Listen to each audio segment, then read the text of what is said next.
Hello everyone, I am Zazubaar, and today we're going to be doing a review. But here's the thing.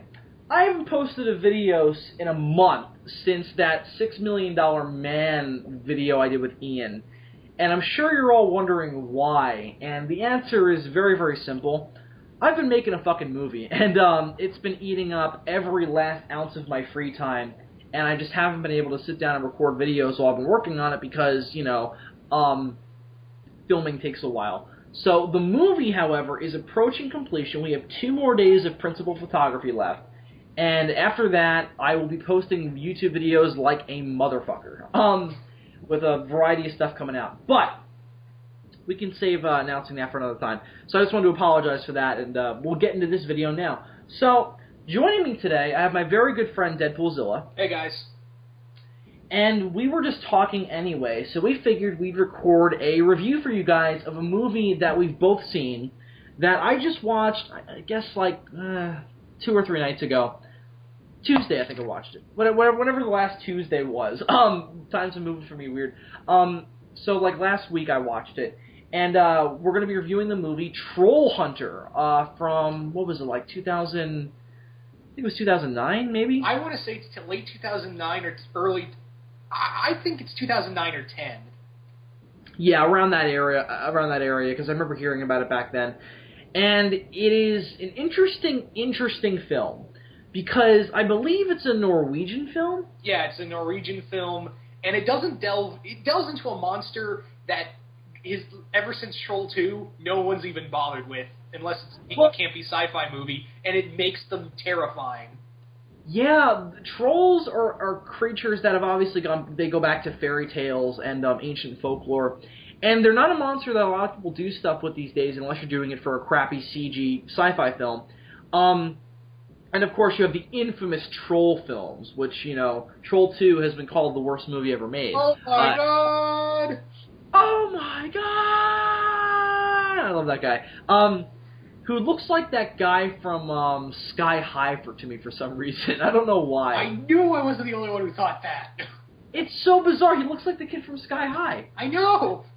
Maybe that's his dad. So Troll Hunter. Troll Hunter is an extremely interesting film.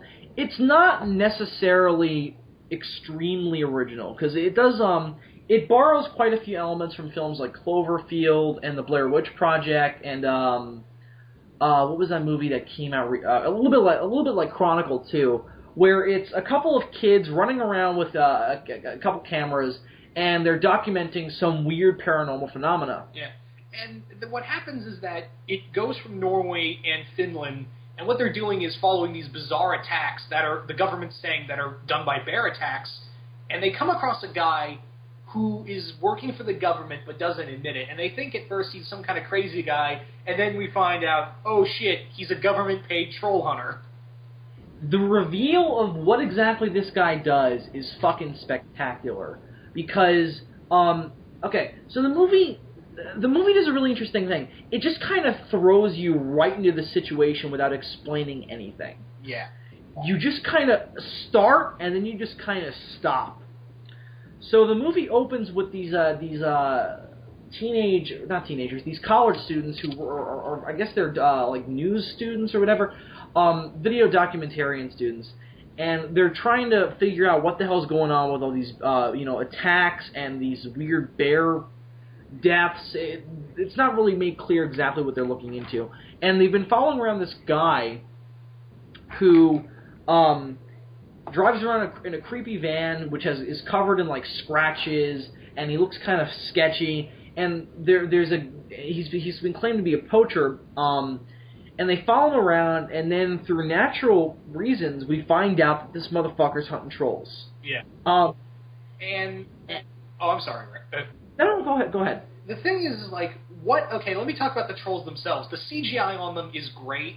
And the build-up to them is amazing. Like, you're thinking to yourself, okay, these things are gonna look terrible. And what's scary, it's kind of like what Rick Remender does in comics, where he takes something kind of silly and makes it kind of scary and puts some science to it.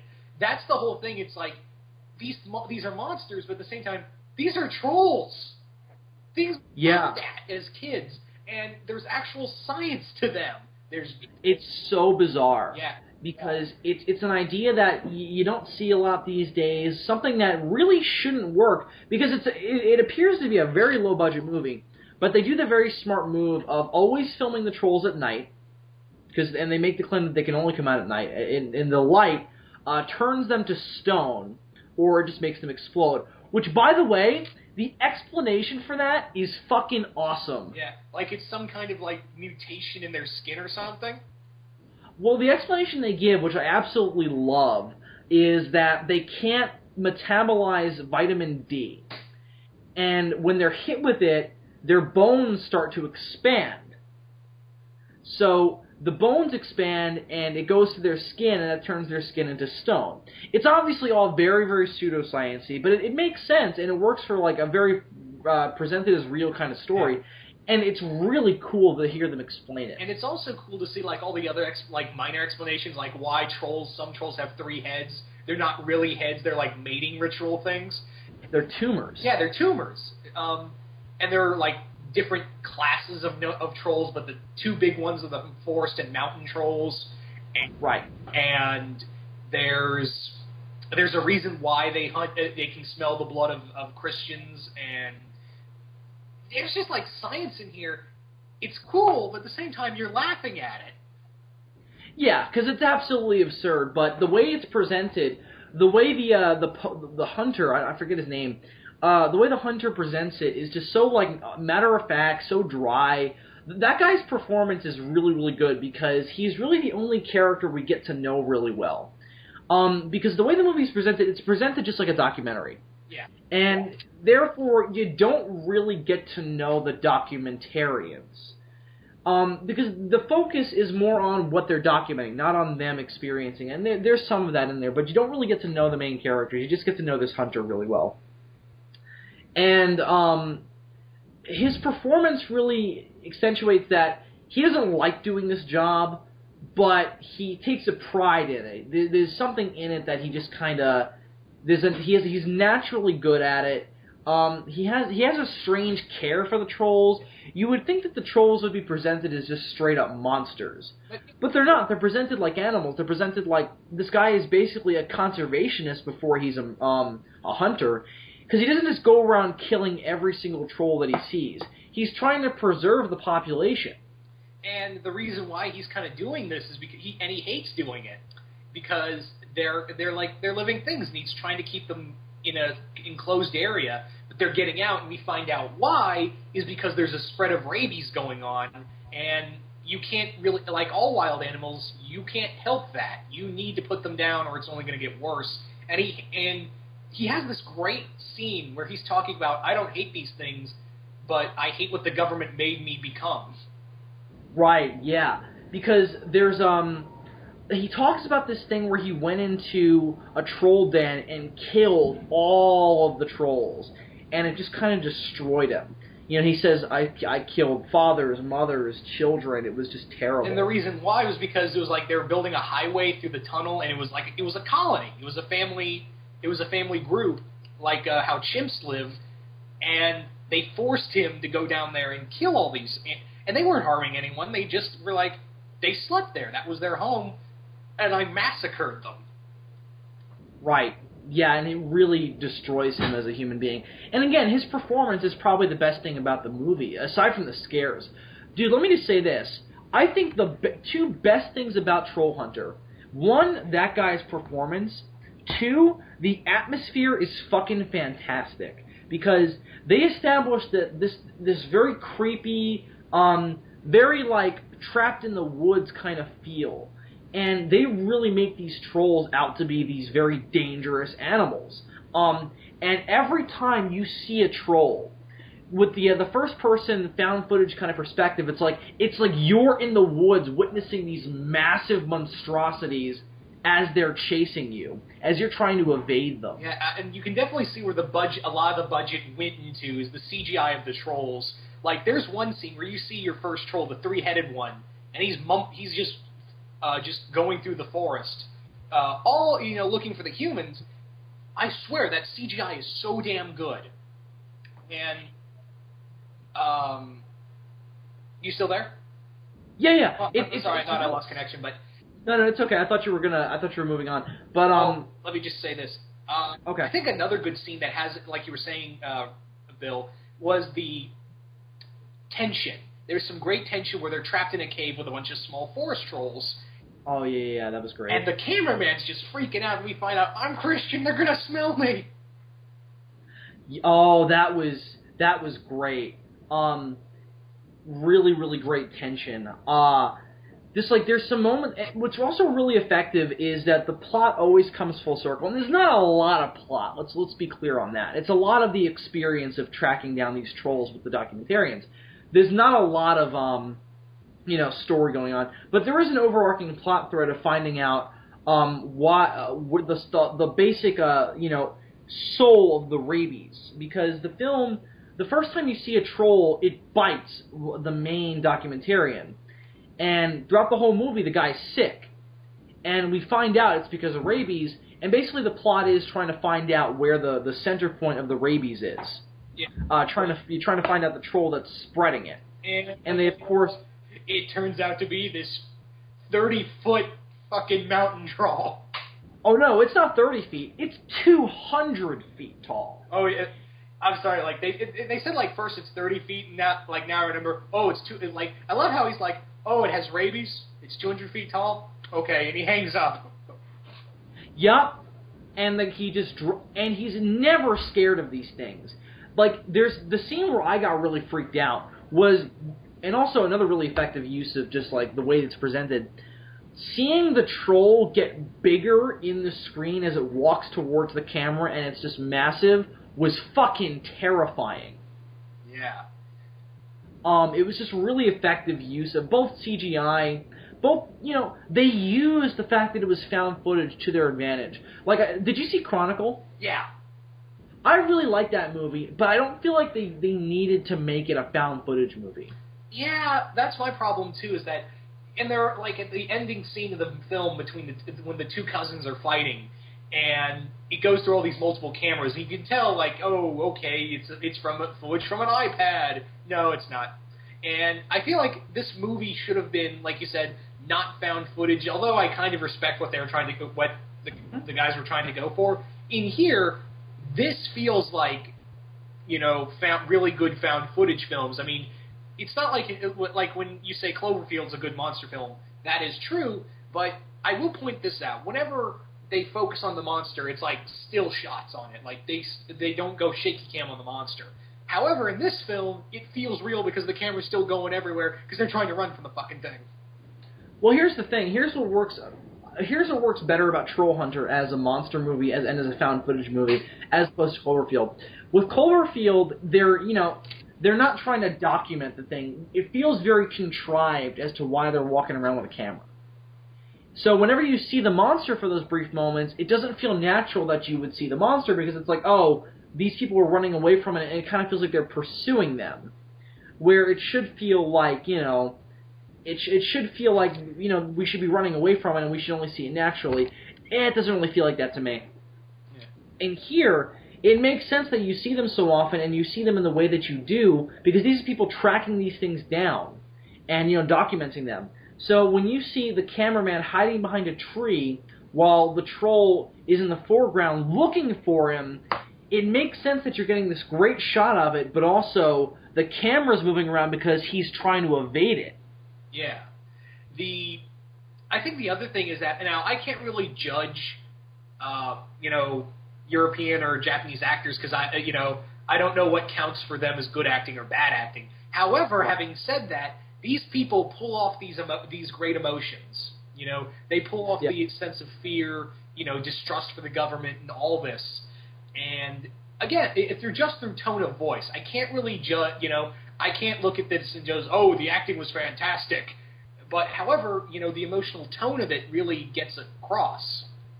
Here's what I think works about it really well. They very much so feel like they're playing themselves. Yeah. It almost feels like the film crew basically just, what they're filming is the movie they're making, if that makes any sense. Like, the only one who really feels like they're giving a performance is the hunter.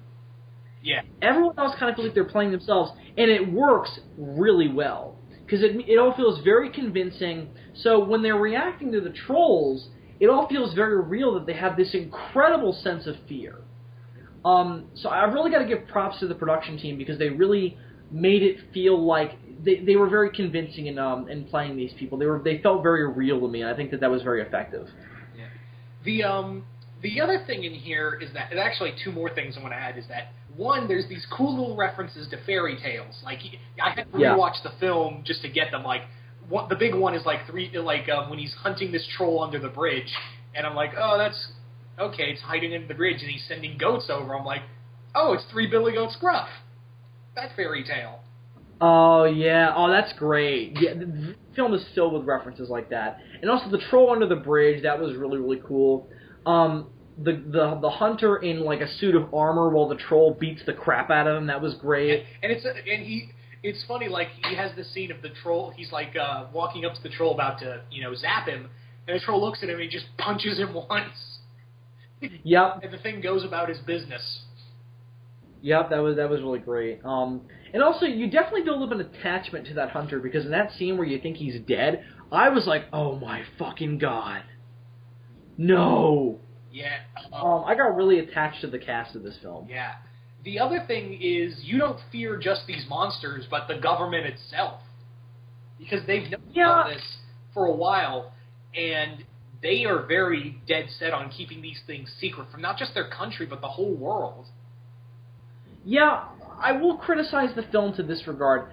The government at times feels like it feels very much so out of focus in the way that like that one guy, the head of like the TSS, or whatever it is, whatever the acronym is, he very much so wants to get rid of that camera footage of the troll, and you definitely feel this like overlooming presence of like whenever this guy pops up, like you feel like you feel almost like you're pulling back the camera with these people because you don't want them to take the footage. You want the outside world to see these animals. Yeah. And the government doesn't want them to see it. But I will say this to the film: the government feels like very kind of like almost really scared of this hunter. It's kind of funny, but I don't understand why they don't just like fucking take this guy's camera. I mean, yeah, like shut it off. Like, dude, just take it. It's just fucking rip it out of their hands if you want it gotten rid of. Arrest them. Yeah, fucking arrest them. You can charge them with like treason or something. Make some bullshit up to arrest them. Yeah, and you could easily just say trespassing, and no one would believe their story. No one is going to believe that there are a bunch of fucking trolls running around. Not going to happen. Yeah. So there are just so many reasons why they should be able to get away with taking their footage, and they just don't, and it's kind of stupid. But I'm willing to accept it because the rest of the movie works so well, and obviously we can't have the rest of the movie without the frickin' without the footage. So we need the footage there. I'll also say this, and this is just kind of amusing. Those dead bears look terrible. Yeah. Again, you can obviously see where the budget went in this film. Oh yeah, it all went to the trolls, and thank God, because the trolls look fantastic, but the fucking bears look terrible. You think the easier thing to create would be the thing that would look better, but no, the bears look worse than the trolls. Yeah. And again, that's a minor nitpick. Having said that, I would definitely give this movie like a 4.5 out of 5. Yeah, I would definitely give it a recommendation, but I just want to say one last thing.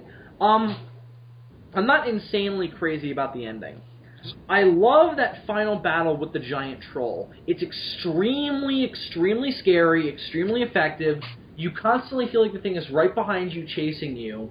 And also, again, those shots of the troll slowly moving towards the team. Oh my god, that was freaky. And also, I love that shot of you see the troll moving towards the car, and then he just starts blasting it with the lights. Yeah. That was so cool. I'll say this, though. They just they start walking down the road while the troll is dead. The guy walks off into the distance for reasons. He said, remember he said, after this I'm done. Oh, he's just walking off into the wilderness to, live with the trolls or something? Well, I don't understand that reason, but I remember him saying, after this job, I'm done. Yeah, and I got that, but I don't understand why he just left them out there and walked off into the woods. I don't know, like maybe it's just this thing finally jaded him. Yeah, and I get that he would be done after this, but I almost wanted him to be like he goes towards that guy and just punches him in the face and walks away. That would have been cool, but he just kills the troll, and then he just walks away. That was weird to me. I get it. He was done. He wanted to get rid of this dirty profession, but I thought it was weird that he just abandoned that crew out there and just kind of left. Also, obviously the film had to end with the government finally taking their shit away. Because the thing is, like, it's kind of funny because they have that after scene of the chair of like I think it's like new chairman and he or whatever. I don't know what politics are there. Yeah, politics. So forgive me for anyone watching from that origin. So forgive me for that. But he says we have trolls, and he just comes out and says it. And you have to remember that at its core, this movie's supposed to be a comedy because, like I said, it's supposed to be hilarious how they're explaining how these creatures exist. At its core, it's supposed to be a comedy. It's just a funny little joke there. That was really cool. And also the look on that guy's face was kind of like, what? Yeah, like really. And I love how they also explain how they were trying to contain the mountain troll. Oh, with the high tension wires. Yeah. As a Godzilla fan, I almost wanted to think that they were making a reference to King Kong versus Godzilla or the original Gojira, but I knew that they were. I knew that it was just something they came up with. But of course, that's the method they try to use to get rid of Godzilla in those two films. In the first movie, they put up the high tension wires around Tokyo, and it doesn't work at all, and he just busts right through it. Very famous scene. But of course, in King Kong versus Godzilla, for some reason, it works and he leaves. The other thing is, like, with that scene of the whole tension wires, they don't use it, like, to kill it. They use it to contain, like, a electric fence. Right. Yeah, so... And it's funny, too, because that's actually... You go to that country and you can see that. Yeah, that was cool. I also love when they go to the power station, and he's just like, don't you find it odd that there's a whole circle of high-tension wires leading nowhere, and they're kind of in a circle? He's like, yeah, but we don't ask questions. I'm like, this is what's wrong with politics today. Well, it's kind of like that thing remember in the Doctor Who episode, The Suntaran Stratagem, where the Doctor's like, oh, it's a thing, no one questions a thing. You'd be like, oh, look, a thing, and be on with it. That was great. Yeah, I was reminded of that. Yeah, definitely. With the Atmos system. I meant with the power lines, why no one's questioning it. No, I know, but I was referring to the Doctor Who episode. I'm starting to remember what that thing was called. But with the ending itself, with them being tackled and then it just kind of ends, I don't want to criticize it too much because obviously where else is it going to end? And then, of course, they do have that nice little stinger at the end with the news broadcast. But we spend the whole movie with these people, and then they just get chased down, and then it just kind of stops. And, of course, we get the classic and kind of cliched, like, the little text that explains where they are now kind of thing. But I don't know. It felt a little bit like it just kind of stopped. Yeah. Kind of felt unnatural. Also, that other character they bring in, that new woman. I love that little joke, first off. I love that joke of, is Muslim okay? I don't know. Let's test it. That was great. And apparently it does work. I don't know. I forget, what was the actual explanation they gave for why they smelt Christian blood? I think if I remember right, because it's been months since I've seen the film and I have it on DVD, so I feel bad for not watching it for a while. I think what it's supposed to be is that it a religious person gives off a higher sense of like when they're panicking. You know how a person panics, they kind of either pray. They pray. Yeah, they pray. Okay, yeah. Like how you sweat more. You sweat more when you're. I gotcha. So I think that's how they explain it. Okay, I remember now because there's a scene in the den at the very end when they're in that den with all the with all the forest trolls, and they're like walking towards the camera kind of, and one of the guys does the cross, and the hunter's like, "No, what are you fucking kidding me? Stop it!" That was really effective, and I remember that now. But there are some just really cool scientific explanations for the trolls in this movie. As a monster movie, it is really, really good. If you're someone like us who loves monster movies, who loves, horror movies, and wants to watch an actually scary movie. And actually want to see a monster like we haven't really delved into that isn't really taken seriously, and you want to see a monster like outside of the typical vampire or werewolf and zombie, and you want to see something like say something like this, I'd say this is a definite recommend for me. Yeah, it is a really interesting film. It really works well as a monster movie. It's one of the best monster movies I've seen in a while. Yeah. So if you're into monster movies like us, I say definitely give it a watch. I'm gonna give it a 4. I'm gonna give it a 4.5 out of 5 as well. I think that's a good rating for it because it's not perfect, and some of the movie doesn't really some of it like feels some of it like the parts with the again the ending I'm not crazy about. And the dead bears look terrible, so there are some things that don't really work about it, but overall, it works great. And like I said, the whole government, like you said earlier, the whole government thing of just take the cameras or arrest them, that also doesn't work right, and there are some scenes in here that just kind of like, they bring up a good point, but they forget about it. Yeah, some scenes kind of meander a little bit, especially with the parts where they're interviewing. All the parts at the beginning with the kids alone, Yeah, in this movie, like, you have to invest, like, the first 30 minutes, you're going to have to be like, hurry up. Yeah, once they get to the trolls is when it really picks up. And again, the build-up is really effective, but there's too many scenes with the kids alone. Everything with the hunter is really interesting. Yeah, but having said that, like I said, I stand by 4.5. Go get this on DVD or watch it on Netflix. Yeah, definitely. I completely agree with Deadpoolzilla. Definitely check it out. It's on Netflix. You can get it on DVD. It is a subtitled film, so for your readers out there, it's definitely got that for you. If you don't like subtitles, tough shit. It is dubbed. There is a dubbed version out there. Oh, is there? Okay, I watched it subbed. So there is a dubbed version. It's weird because I preferred it subbed. Yeah, I mean, I probably wouldn't be able to watch it dubbed now that I've seen it subtitled. And of course, we're Godzilla fans, so we're used to subtitles, so it's nothing new for us. It's weird too because I actually like dubbed Godzilla because it's kind of like it's childhood callback thing, and I prefer dubbed anime. But everything else, like other Japanese films, I mean, I'll watch subbed Godzilla because I love the originality to it, and but I don't like when movies are like dubbed over. Like another good Norwegian film that I love is Dead Snow, and I prefer the subbed over the dubbed. Is that the one with the Nazi zombies? Yeah. Okay, yeah. It's kind of a hit and miss thing for me. Like I watched Night Watch and Day Watch recently, and I preferred Night Watch dub. They got really good voice actors for that, so that worked really well for me. Yeah. But it's hit and miss with subtitles for me. But anyway, Troll Hunter, definitely give it a watch. We really enjoyed it, so go check it out. Netflix, DVDs, all that stuff. But just kind of round out the announcement thing. Here's what you can expect from me coming soon on Zazubaar Film Productions. Of course, the movie is nearing completion. A trailer for the film should actually go up this Friday, after the movie is completed. And if I may do an announcement coinciding with the film, if that's okay with you. Well, go ahead.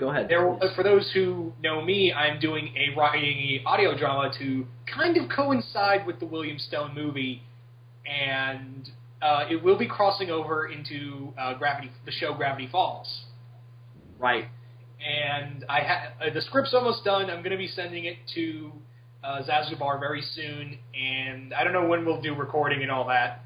So. Right. But I imagine we'll do it around the time when the movie's going to get released. Movie release first, and then this.